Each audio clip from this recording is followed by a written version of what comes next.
Hey, welcome back to Always Almost There, a Goose podcast by Storm Sound and Osiris Media. I'm Ryan, and Neil and I are very excited to be here today talking to the one and only D. James Goodwin. How are you doing? Good. I'm great, guys. Thanks for having me on. Thanks for Well, being I think here. first and foremost, we have to say happy birthday, because we're recording this the day after your birthday. So Cheers. I appreciate it. Thank you. And I am realizing that before we hit record, I didn't ask you, should we call you D. James? Dan is fine. D. James is fine. Yeah, either it does whatever your fancy is. Just don't call me DJ. Noted. it's fair. DJ Noted. is off limits. one too many people. Yeah, exactly. Yeah. Amazing. Well, we are really excited to have you here today. This has been an interview that we've wanted to do for quite a long time. I mean, in your relationship with Goose goes back over 4 years now to the recording of Dripfield. But let's just kick things off. Do you mind telling us, how did you start producing Goose in the first place? They reached out to me in late 2020. It was like December of 2020. And they were fans of some records I had done, like Bonnie Light Horseman and The Hold Steady and stuff like that. And they were looking for somebody to produce their next record. And I think, this has been sort of talked about a little bit, but at the time, I think Rick was pretty smitten with Bon Iver records and kind of like that world, which I was peripherally a part of, and I had worked in that kind of indie rock world for a minute and done a bunch of those records. So I think that was the original impulse. And then that's how we started. So yeah, they reached out in late 2020, and then we ended up going into the studio in the March of 2021 to do Dripfield. And that's when it began. Great. So now we have Chain Yer Dragon. We have all of these albums kind of in the rear view, and I think each has a different personality to it.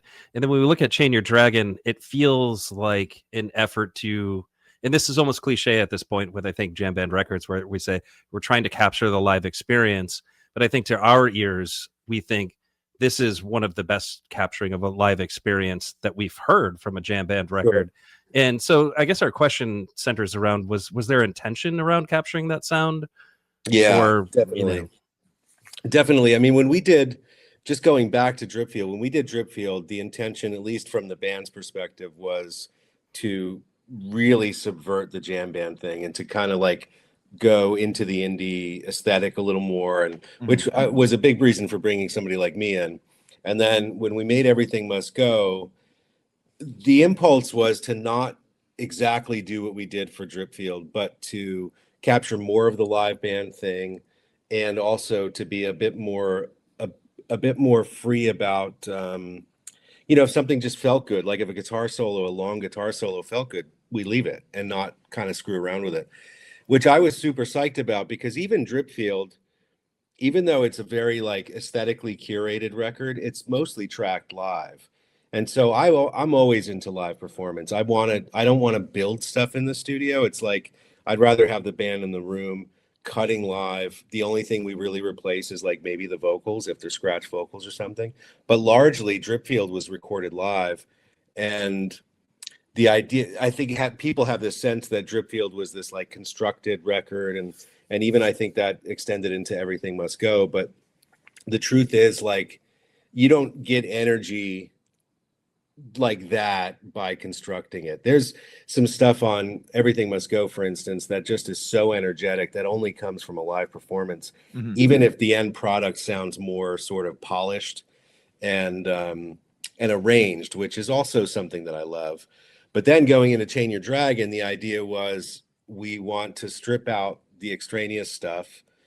This is a concept record first and foremost, and the concept is about Royal and Turbulence and the Night Rays, and it very much has a place and time feeling, and a feeling of a certain type of nostalgia.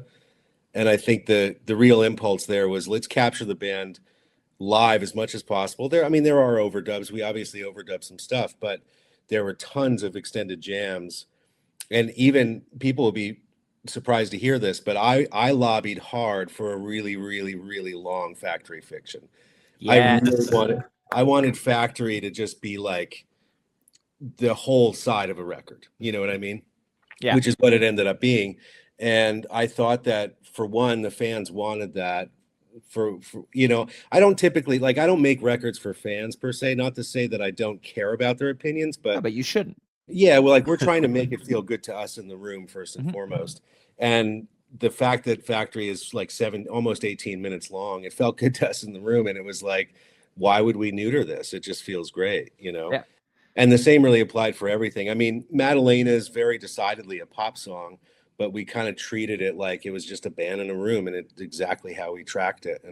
And I think that, yeah, so to get back to your long story short, the intention was to treat it like a band in a room playing live to an audience. You know, that was the idea for sure. Yeah, and that came across to me on first listen of the album. Like, really, I think it hit me during Turbulence, where I Yeah. was like, this is very clear that this is from a take where they were all playing it at the same time. Yeah, Like, yeah. and it has that energy of the live show, which Yeah. I thought was really cool. Especially in this stripped down vibe. And was there something like, I don't know, did it feel more refreshing or different doing it in that way after kind of, having the horns and the synths and the everything on the last couple albums? Yeah, it was a nice thing to take another turn Mhm. down a different road for sure. And I think it also, it was kind of nice because, Everything Must Go had however many songs, I forget now how many songs, 14 songs are on that 14, record. yeah. And most people don't really know the breakdown of this, but Cotter played on only a handful of those because most of that record was cut before the transition. And then we had begun working on Dragon prior to Cotter joining the band, and then kind of pushed some things aside to wait until things settled down. And then Dragon, we ended up recutting a lot of material that we had already recorded with Cotter because it just felt more true to what the band had become. Mhm. And so from that perspective, especially, it was nice to be able to take that different turn and have Cotter have real ownership over this material, and to really feel like he was part of the recording process in a different Right. way. Everything Must Go. So in a lot of ways, it was super refreshing to have all of that.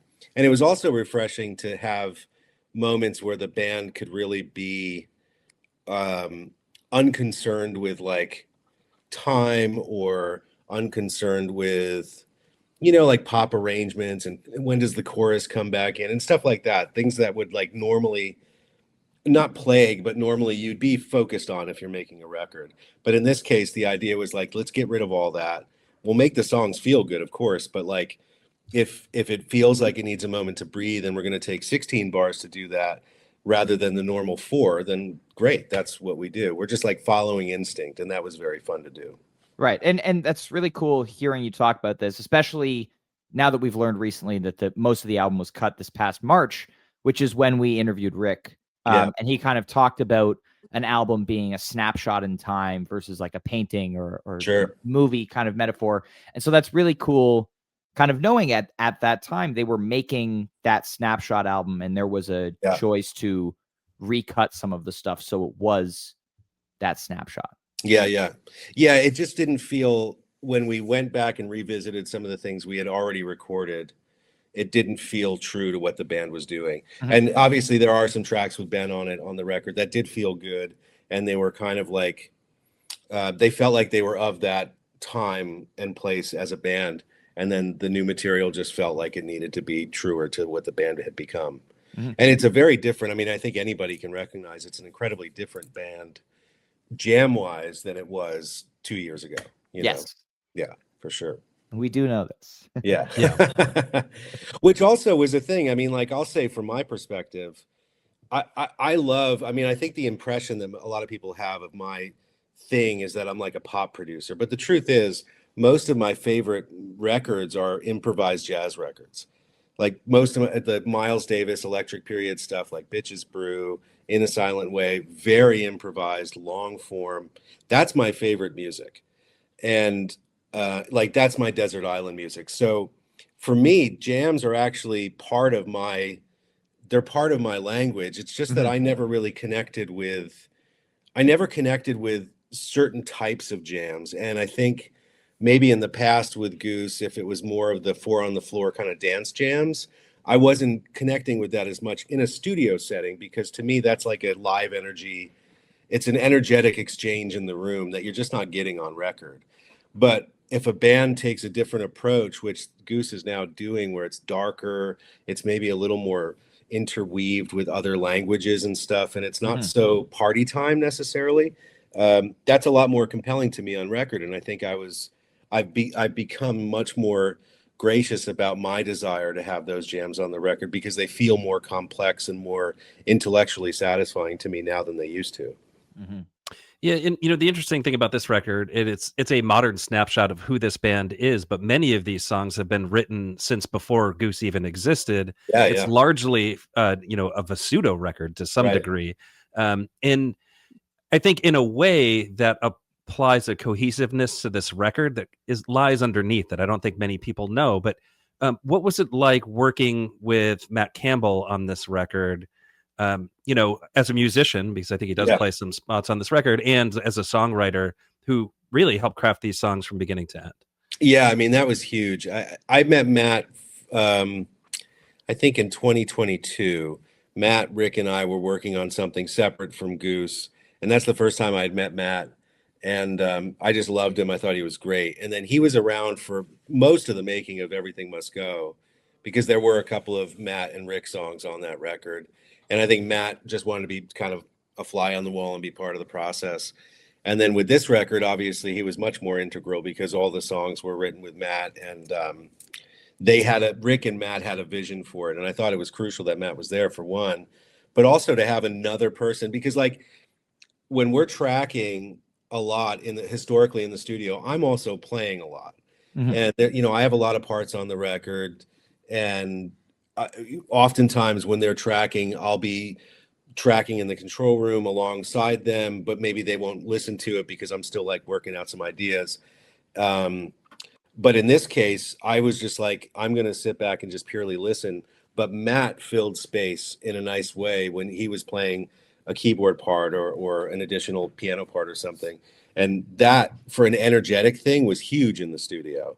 Right. And then also you just get another creative energy to bounce ideas off of, and somebody else to have ideas. And certainly like a song like Madalena, Matt had written on the piano. So like the way he played it on the piano was pretty specific and unique to him. And Peter had to like absorb that stuff. And, without Matt in the room, that would be near impossible. Peter took ownership over it and now plays it the way Peter plays it. But to have the original, the guy who wrote the thing sort of conceived the way he conceived of it in the room is just, I mean, it gets no more special than that, So yeah, having him is amazing. So quick follow up to that, since you brought it up. So Madalena, we've never heard this one before. It's one of two new ones that we had never heard. And it feels like it was sprouted from not old Vasudo, but kind of the current Goose. Yeah. And we did see some Instagram posts where Matt was holding a notebook with the lyrics to Madalena on it. Was it kind of written as this was being recorded? Was it the thing that was written to tie the record together, or was it something that had been around for a while? My understanding is it had been around for a while in some form or another. Right. And Matt and Rick had kind of like worked on it over the last couple of years. And then I think the real push at the end was just getting everybody in the room and having sticks in hand, guitars in hand, and playing it. I think up until that point, it was a lot of it was just kind of conceptual. So there was the finishing work, like the painting and the finish sanding and all that stuff done in the room. But I think Matt had done a lot of like the conceptual legwork prior to us working on those sessions. So you mentioned, and I think this has been the prevailing sentiment, that Chain Yer Dragon is a concept album. Obviously, there are all these narrative threads and characters showing up in different songs, lyrics even from previous albums, like for the Skyline Meets the Road line, always really stick out. That's one of my favorite lyrics in the Goose canon. But can you talk a little bit about the concept album side of things? Yeah, I mean, it's funny, like I have to put up a little bit of when we're talking about the record, I have to have kind of three minds really. One is I have to have the mind of an audience member listening to the music, and have to always kind of stay innocent about it in a way. And then that always comes up against the analyst who has to listen to it and think about it from the perspective of what's working on record, what's working as a contextual piece. Everything Must Go is super challenging in that way because there's just songs from everywhere, and it was meant to be a carnival. A record like this makes it easier in a way because you have the conceptual thing laid out, so you have a guidepost. The difficulty, though, is like for me, I can't get too lost in the concept, because if I do, I tend to lose objectivity about maybe a greater musical purpose or context on the record. So from my perspective, like in the very early stages, we talked about the concept. I totally signed on to it. I loved it. And then from there, I sort of like forgot about it. I kind of had to. It was just a mechanism that I had to do. So I may not be the best person to actually speak about the concept of the record, but there was obviously the sonic component to the concept, which is a huge one. We wanted it to feel fairly raw. We wanted it to feel not very poppy. We didn't want it to be overloaded with overdubs. And then there's the musical component of the concept, which is the playing, of course, and the threads that weave their way through. Like Rick plays some lines here and there, even in jams or in parts of the song that maybe echo with something from another song. Mm-hmm. And then there's the lyrical concept, which is a whole other ball of wax, because can of wax, I'll just say can of wax. That's like a Matt and Rick thing, where that's the part where I have to just step out, because they're the creators of that. And so the only thing I sort of do is, if I feel like something's awry or I've lost the thread somewhere as an audience member, then I try to make sure I remind them of that. But that's why I have to kind of establish in my head a little bit of a separation, because if I become too much of a fan in the room, I could also get lost in the concept and not see where it maybe didn't line up or didn't meet up or something like that. So yeah, that's about as much as I can say about it. Concept records, my favorite record of all time is Dark Side of the Moon, and that's loosely a concept record. So I'm a huge concept record guy. I just love them. Mm-hmm. So you mentioned, on the topic of concept, kind of going back a little bit to Dripfield, it's not a concept in the same, but there is this trio that kicks off that record. Yeah. New to us at the time, Born, Hunger Site, Dripfield, Mm-hmm. that has become this thing that they've played live as a trio several times. I don't know the stat. I think like 5 or 6 times they played it straight through in a live setting. When you were cutting that record, did they come with those 3 already? Like, did Rick show up with those 3? Like, these are a trio, or did that kind of manifest itself naturally as the 3 new songs? I wanted to work on the record in the sequence of how we wanted the record to be. Mm-hmm. That's always like, I always feel like if we have an idea of what the song order is going to be on the record, we should start there. We should make the record as somebody would ingest the record.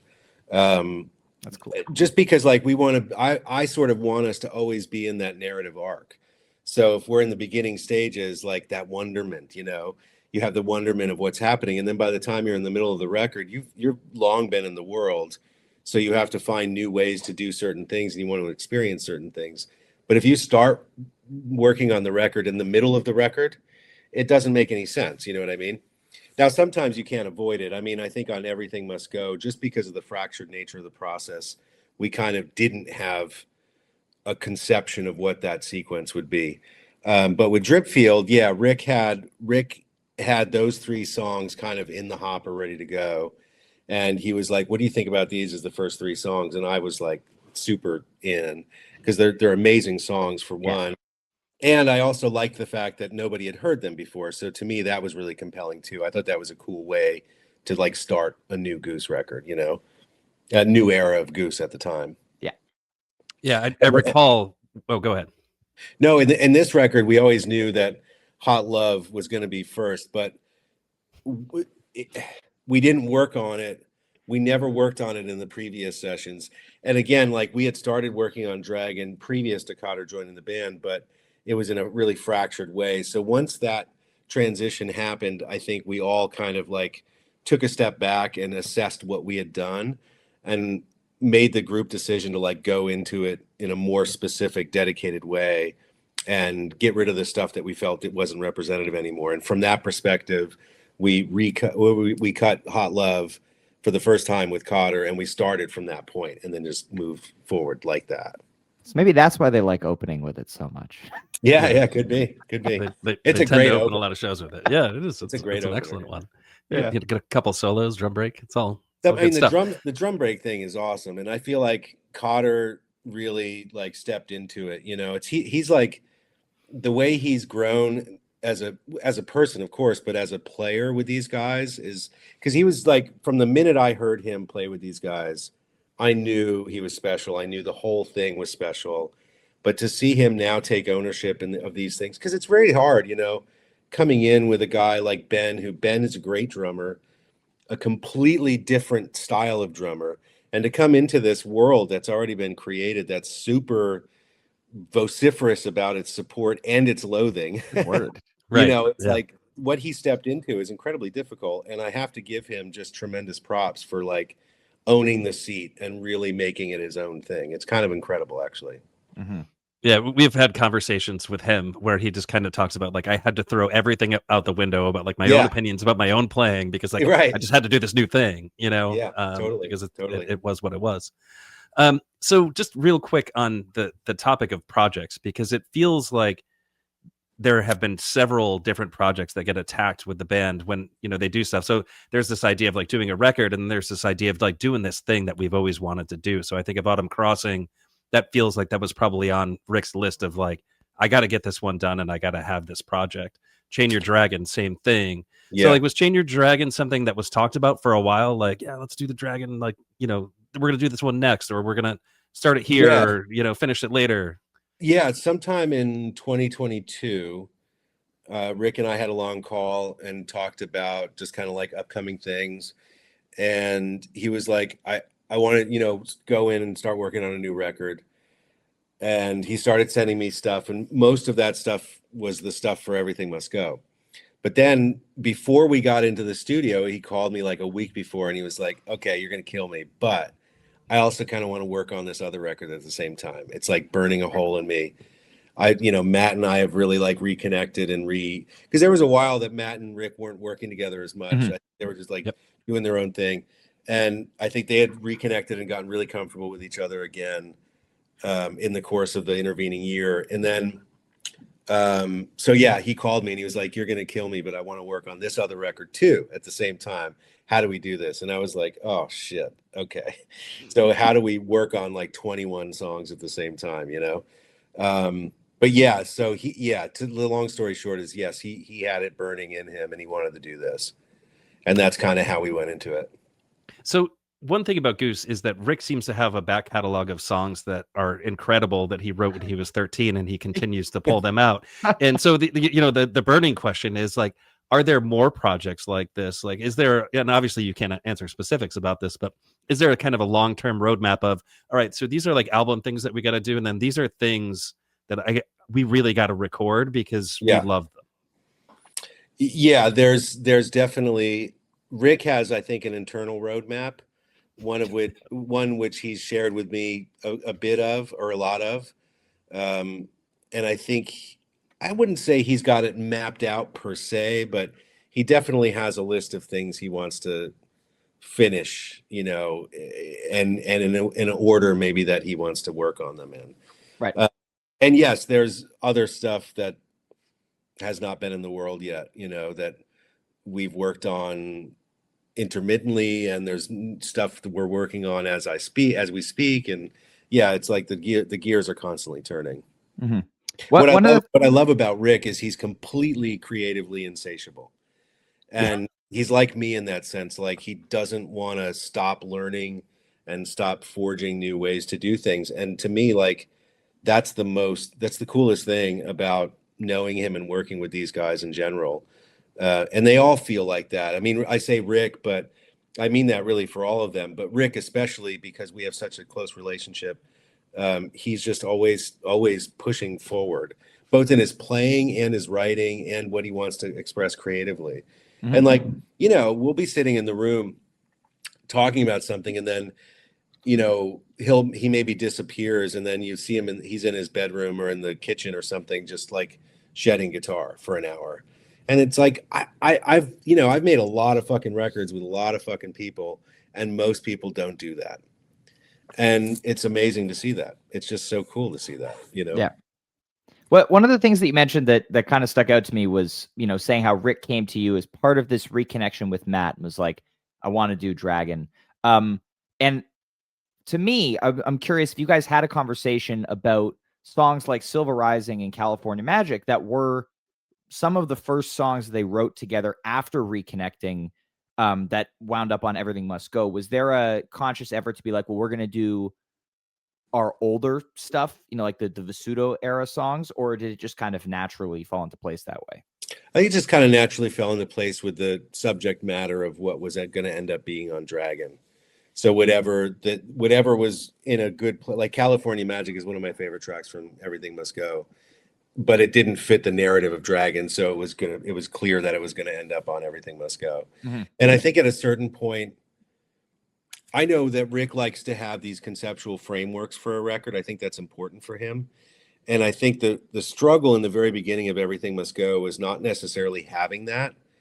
I mean, there was obviously things were happening in the band during that time. They were touring a ton, and things were inevitably going to shift with the band during the making of that record. So I think that contributed to it. But there was also just, I think, a general sense of not having that conceptual framework for what the record is.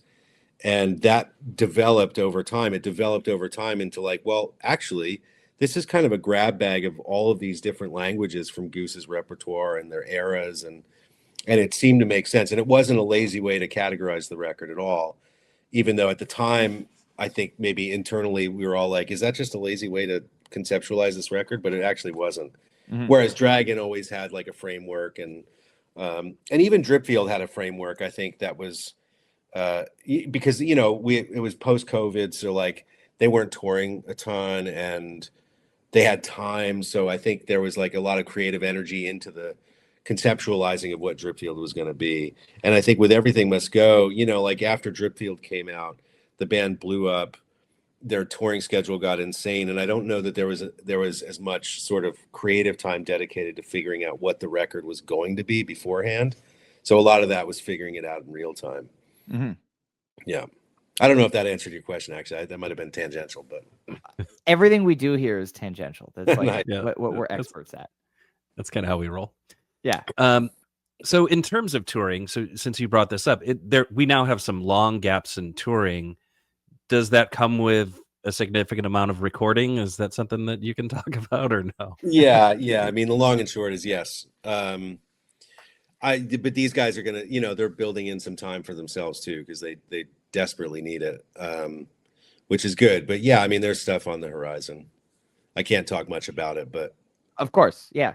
Well, we look forward to hearing it. Yeah. Whenever that happens. And Rick is always writing too. I mean, that's, you know, I think like anybody, he has a difficult time putting pen to paper on the road because your focus is just split in so many different directions. So it's nice for him to have some time off coming up, and he can really dedicate himself to that part of the craft, you know.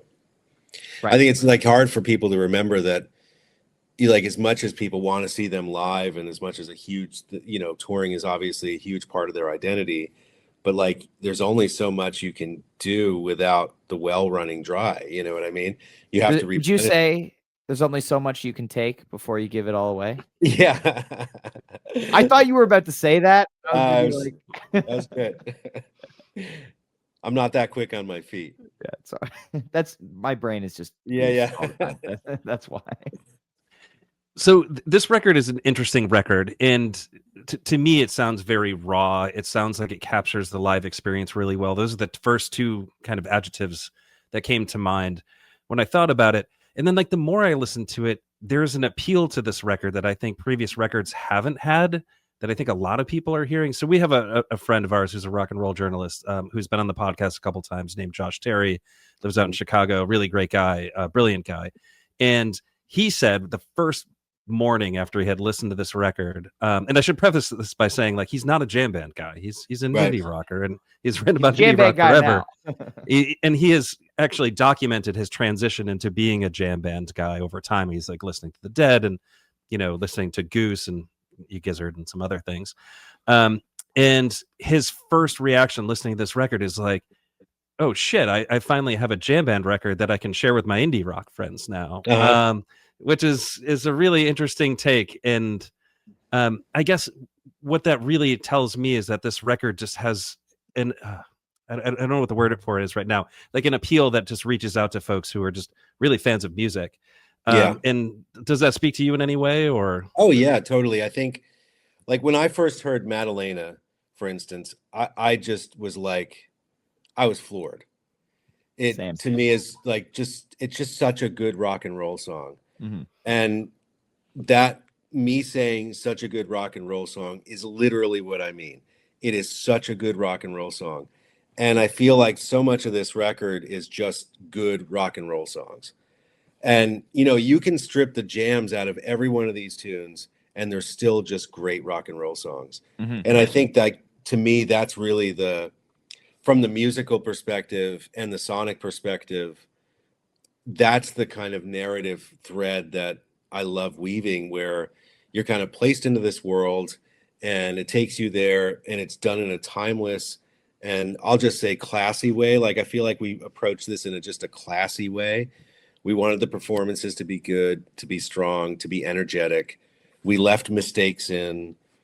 We let the room be the room. And I think because the songs are so good, you can do those things. When I think about the records that all of us love, I mean, not all of us, but like the classic pantheon of records, you know, like Elton John, Goodbye Yellow Brick Road, Dark Side of the Moon, the Beatles, you know, any of the Beatles records, really, like Revolver, the White Album and stuff that wasn't overly intellectualized, or maybe Abbey Road. And you think about, like, there's tons of mistakes on those records. There's tons of warts and blisters and all these kind of crazy things that happen, but they're timeless records because the songs are so good. And so you can get away with these little things happening. Like, you know, there's a song on Double Fantasy, I forget which one it is, the John Lennon record, where Klaus Vormann, the bass player, completely fucks up the bass part for like 2 bars. And you can tell it's clearly a mistake. Like, nobody would have left that in, but they did leave it in because the song's good and it didn't matter, you know? And I think, like, you can get into this place in the studio where you intellectualize every decision. And I also love those records because they're like films. You're really curating every moment of the experience for the listener. And I think those records have a great place in our world. You know, I think of records like Pink Floyd, The Wall. It's a heavily manicured record, but it is one of the great records. But it's also a mood piece. You know, it's like, I can't listen to The Wall more than 3 times a year, maybe, but I can listen to something like, I can listen to the band's first record, you know, every day of the year and not get tired of it. Because we do have that relationship to the live moment of music being made that's very special. We all know this. You guys know this, especially jam band fans know this, especially. That's why jam bands exist, because there's a moment in a room where you're connecting with this energy happening, and you can't replicate that. It's so hard to replicate that. And when you over intellectualize decisions in the studio or in any form of art, you are thus creating this piece of work that has a particular experience attached to it that isn't universal. It's very subjective. So it's mood based, you know? Whereas a record like Dragon, I think, is much less mood based. It's much more, I want to listen to good time rock and roll that makes me feel good. And that's what the record does, you know? That's the connection that I think people have to it. And I think that is the difference between a record like Everything Must Go, which is a heavily curated record, even though it still has a lot more looseness than, say, Dripfield.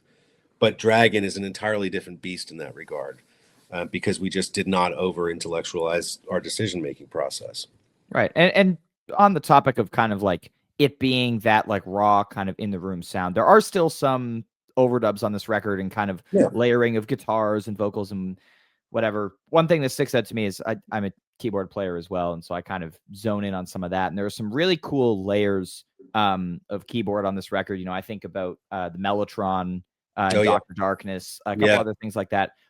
Are those just kind of things that, like, you know, you're kind of like, it's missing a little bit of layer, or is there like we should add a little bit of thing because we can? For me, it's always emotional. It's like the Mellotron had in that song in particular an emotional impact in the particular spots it comes in, and that stuff's all subjective. I mean, I think that's why like a band may decide to work with a producer or a different producer is because of their subjectivity. And for me, yeah, like if a song's going by and I keep feeling like I'm missing some emotional response in a section of a song, or I want to support an emotional response, because sometimes also it's like I'm adding something because I'm trying to push the listener to feel a certain thing. You know, just like maybe in a film, you would darken the lighting to make a person feel like something scary is coming, or you would brighten it up to make them feel, or put like fun music in it to make it feel like you shouldn't be too scared or something. And it's kind of a similar process, really, and it's all instinct for me. There a lot of times too in the studio, like we'll throw a lot of stuff on something and then pull back, you know, like, oh, it's just gotten too cluttered and now it feels emotionally chaotic or something. And you start to find the threads of the song again by pulling stuff out. But in a lot of cases, it's like it feels like something's missing emotionally here. I also have a tendency sometimes to, I really like when multiple things do the same part, because I think it's like it just does something sonically that I like a lot. It literally doubling the same part. And like there's a song on Everything Must Go, Dustin Hoffman, where I'm doubling Trevor's bass part on a baritone guitar. And you can't necessarily pick it out from the bass, but it has an effect. You would notice if it was gone. Yeah, you would notice if it was gone, exactly. And I love stuff like that, where it's subtle enough where it's not calling attention to itself, but it's supporting something else in the goal of making something happen emotionally. You know what I mean? Mm-hmm.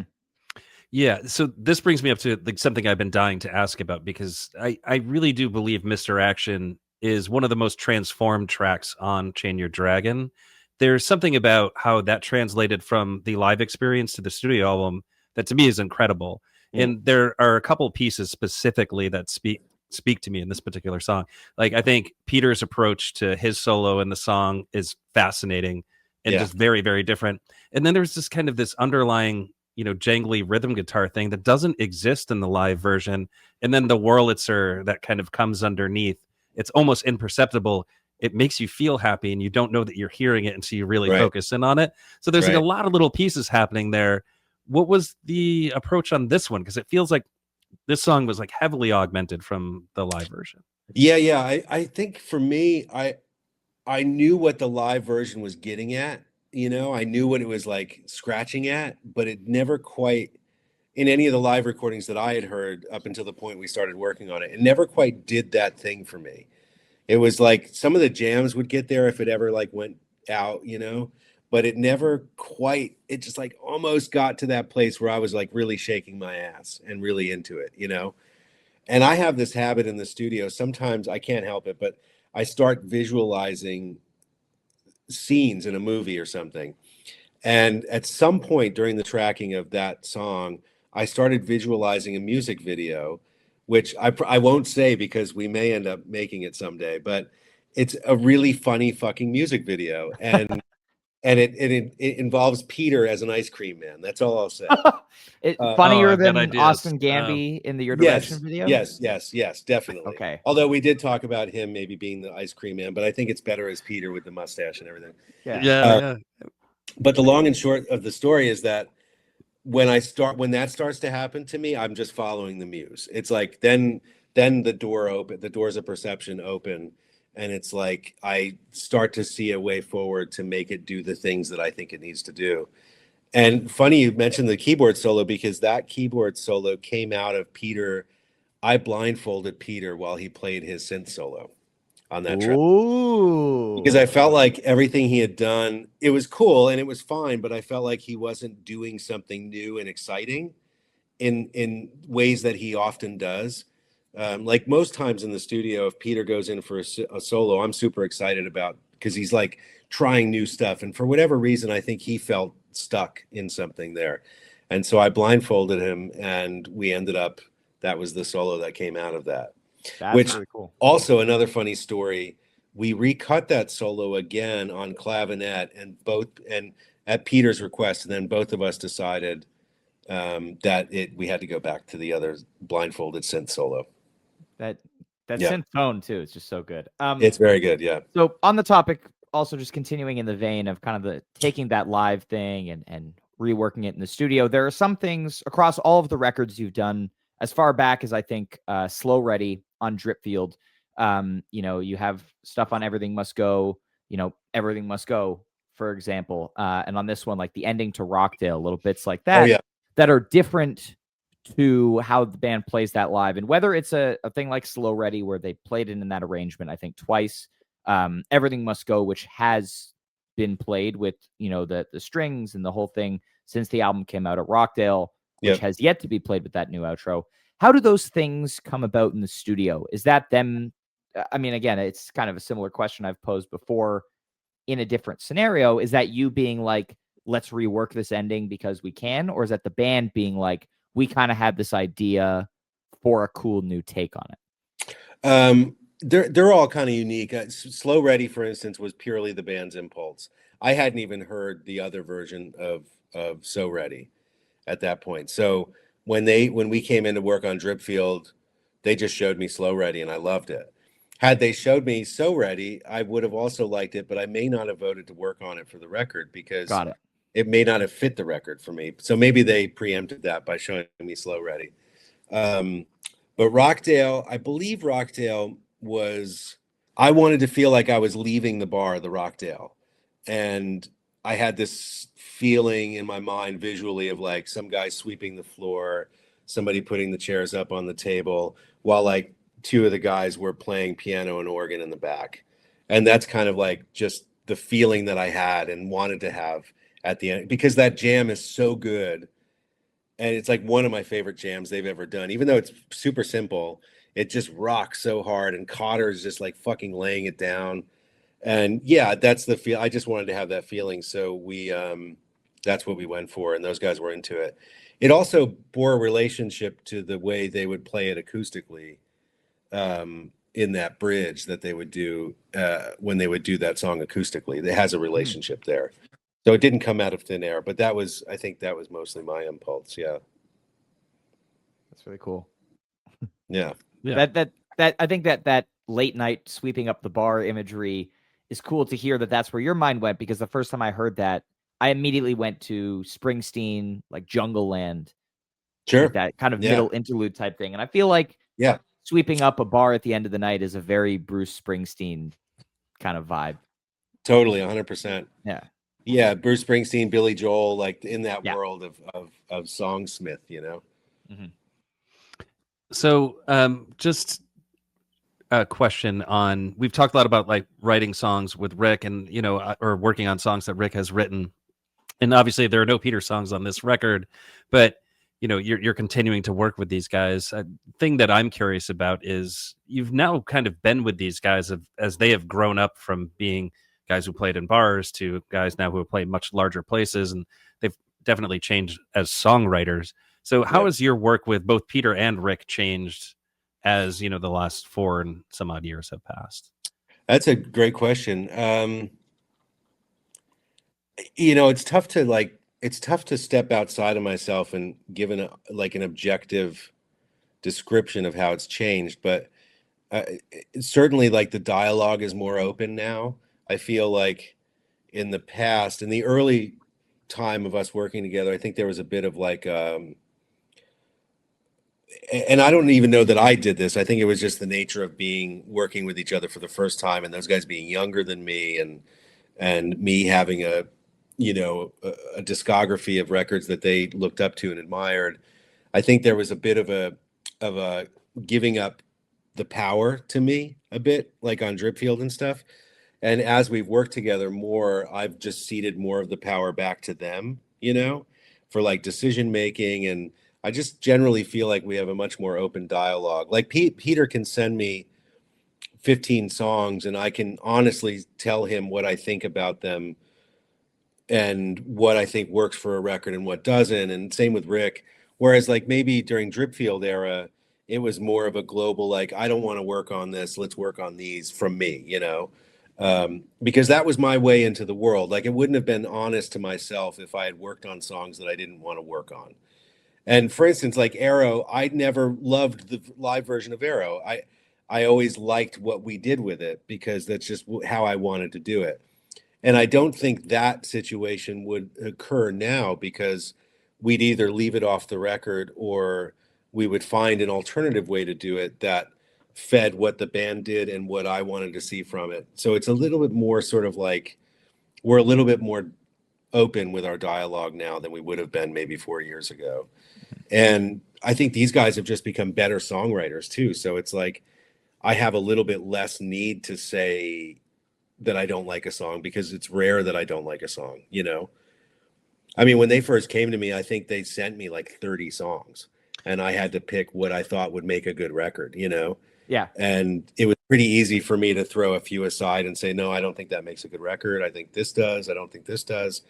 And now it's like, as the guys have become better songwriters, they're also thinking more about arrangements when they're writing, which I'm not sure that they did as much back in like 2020 or earlier. So, you know, like for instance, Peter will have a song, we'll bring it into the studio and Peter will already have ideas about things that he wants on that song. And it might not be something they've played live before. So that's really awesome because then I don't have to do all that heavy lifting. And I think in the early time of us working together, they kind of like handed me the song as if they were handing me the ingredients for a dish and telling me to cook it. You know what I mean?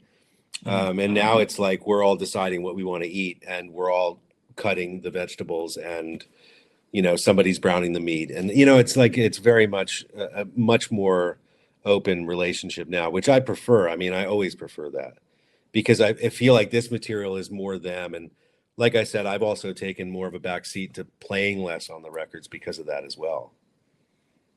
This kind of naturally leads into a wondering that I had kind of about the band. So when you first started recording them, they had roughly 40 originals, I would say, in 2021 that had yet to be recorded. And that pile of originals that are begging to be recorded is kind of dwindling. And then now it's just being replaced by new stuff. And so I think something that is characterized by the first two records you did with them is just like, these are songs that are just begging to be recorded. We had to get them done. Right. Is there kind of a record on the horizon of purely new material, not songs that have been in the catalog for 5, 6, 7 years in some cases? Yeah, the short answer is yes. Right on. Nice. Yeah. I think as a fan, that's like something that I am really, really looking forward to because, I think we look at things like, Born at Dripfield and Hunger Site. It feels like that was uniquely done in the studio with you. Yeah. And the result is something that I think is really exciting. And then there are other songs on that record where we're like, well, we've heard these before. And I think that continues to happen. I think about Everything Must Go, and I'm really excited about things like Dustin Hoffman, which is just a really, I mean, it's a beautiful song, and the way it came out on the record is fantastic. And then I think about Iguana Song. Again, just the way it came out was remarkable. And that song just kind of was let to breathe. So looking forward to like the eight song record of just all new stuff. There's a huge, I think everybody in the band and probably within the close circle of everybody in the organization, as it were. I think everybody feels the same impulse. It's like we want to get these certain things out into the world so that we can like fully move forward in a new way, which is coming. It's definitely coming. I can say that much. And also, I think now with Cotter, there's a lot of writing happening that's with Cotter. And that's awesome to me because it's not, we're now not filling our time in the studio with recording things that maybe have old iterations from when Ben was in the band or when Jeff was in the band. And that's exciting to me for sure. And I was always a little freaked out because like I come from a very different world where bands typically don't play the material until they record it, Mhm. and then they go out into the world, they tour the record. The only version anybody ever knows is the record version, so everybody loves it, you know. And that's what happened with the first 3 songs on Dripfield. Everybody loves those songs because they had never heard them. And then, of course, the stuff that they had listened to for however many countless live recordings they had attachments to. And the same for Everything Must Go. But now I think we're kind of getting to the point where that is not going to necessarily be the case anymore, which is exciting. Amazing. Really cool. Well, speaking of hearing things live, I think one final thing that we wanted to ask you about, given the nature of how we consume Goose, is your experience seeing Goose live. Yeah. I know it hasn't been a ton of times, to my knowledge. You know, I feel like we usually once a tour get a picture of them on your farm, when they have like an off day on the East Coast. But I would like to know about your first Goose show, your most recent Goose show, and any favorite moments from the shows that you've seen up to this point. My first Goose show, amazingly, was Radio City when I was playing with them for those couple of. I had watched like live performances on YouTube and such, but I had never been in the room, so that was really cool to me because my first experience then technically was, I guess, a Arabelo because they were playing. They opened that night, and then no, actually, it wasn't a Arabelo. It was Goose, Full just a band, Goose. yeah. Yeah, that's right. So that was exciting, and it was exciting to see them in that context. It was also super exciting to see this room full of, 6,500 people who were just freaking the fuck out to see these guys, and having never seen them live prior to that, that was a cool experience for me. And I think my most recent time actually is the Cap Theater when Cotter's first show. Yep, because I haven't seen much now since we moved to Virginia. We were going to see them in Charlottesville last year when they came here and we had a barbecue, but my wife and I both got sick because I think those guys got us sick when they came here. So they we gave you didn't work make it to flu. yeah, they gave us tour flu, and so we never made it to the show. But we're going to go see them in Richmond next month, I think, which is exciting. But yeah, I mean, and the only other time I saw them, I watched the Madison Square Garden thing live on Nugs. And then the only other time I saw them was in one of the recorded things for when Cotter joined the band at the theater. Nice. But it wasn't with an audience. So, but my experience seeing them live is it's very enlightening because I can see what people get connected to, and you start to see why people love a jam that goes on for way too long and and then a guitar solo that goes on for like 5 minutes. And Yeah. in the studio, you're not seeing that. You're just like, okay, it's been 5 minutes, So it's very enlightening to see that stuff and to see those guys kind of come alive in that setting is very cool too. Amazing. Thank you so much, Oh, Dan. It's been an absolute pleasure talking with you today and kind of getting some insight on the recording process. Before we wrap up here, if Goose fans want to check out more of your records, do you have anything that's come out recently or that's on the horizon that you can talk about that people should watch out for? Yeah, well, there's always, I mean, I'm working constantly, but there's one record that came out recently by an artist named Kelly Scar. And there's a connection because Kelly sang on the Sinner Man cover that we did a couple years ago. So she did all the power vocals, the big Nina Simone vocals in the end. And we made a record together that I produced we made it in Iceland, and then I mixed it back here, but it's mostly improvised. And Stu Bogey and Dave Nelson, who also played on Everything Must Go, play on the record. Oh shit, you lost me again. We can hear you. Your audio. Yeah, you're good. Fine. There you go. Yeah. Almost everything on the record is purely improvised, and we would take long improvisations and then edit them into songs and edit them into a world. So anyway, the record's called Greater Mysteries, and she's starting to tour it now. All the venues are underground caves, which is very cool. So there's one, I think the first show is happening next week in upstate New York near Kingston. I forget the name of the cave, but that'll be the first. I'm not playing, but it's an amazing record, and I highly suggest people, if you want to drop acid or smoke a joint and get lost in a world, it's a huge world and it's amazing. I only know about the caverns in Tennessee. I didn't realize there were more cave venues. Dude, cool. I'm in Virginia where we are in the Shenandoah Valley. There's hundreds of caves. They're not venues per se, but there's so many. It's the largest cave network in the world, I think, right here. Ooh. Pretty wild. Yeah. It's a beautiful place. Yeah. Well, amazing. Thank you again, Dan, so much for chatting with us. It's been a pleasure. Everybody, thank you so much for listening to this episode of Always Almost There. I hope you have a fantastic rest of your day wherever you are right now. We will catch you next time. Peace.